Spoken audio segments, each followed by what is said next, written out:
Interested in learning a little bit more about how Airbus names their aircraft, do check out a video on the second channel, DJ's Transport, and subscribe if you haven't already.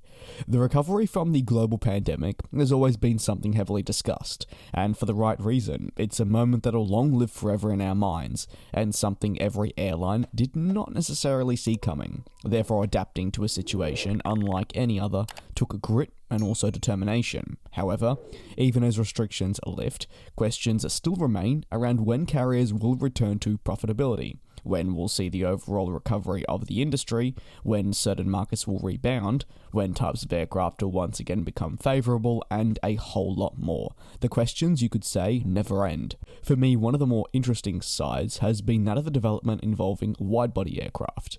Of course, an important core structure for many airlines that fly to destinations around the world. However, of late, one could certainly say that when it comes to interest in renewing fleets, it's been a bit lackluster, and naturally so. While we've seen commitments here and there, a significant portion of carriers have remained unsure on which basket their eggs should lie in, especially as some markets are slow to fully return to what they were before the emergence of this pandemic. Now, however, Boeing believes things are beginning to change, a turn in the wind if you will, and it's the news that not just Boeing, but industry-wide people have been waiting to hear for many years now. The news that demand for wide-body aircraft is slowly but surely beginning to return. While it's often noted that things don't change overnight, in this regard it seems like a lot has. The Aviation Club UK sat down with Stanley, who is the executive vice president of the Boeing company, but more generally the president and CEO of Boeing Commercial Airplanes. He took the role in October of 2019 as massive changes were made at board level following the ongoing MAX crisis. He said to the Aviation Club UK that wide-body demand all of a sudden had returned and was now rapidly increasing. It means that being able to secure the certification necessary for the Boeing 787 to enable it to be delivered is now more than crucial, if it ever say it wasn't at any point.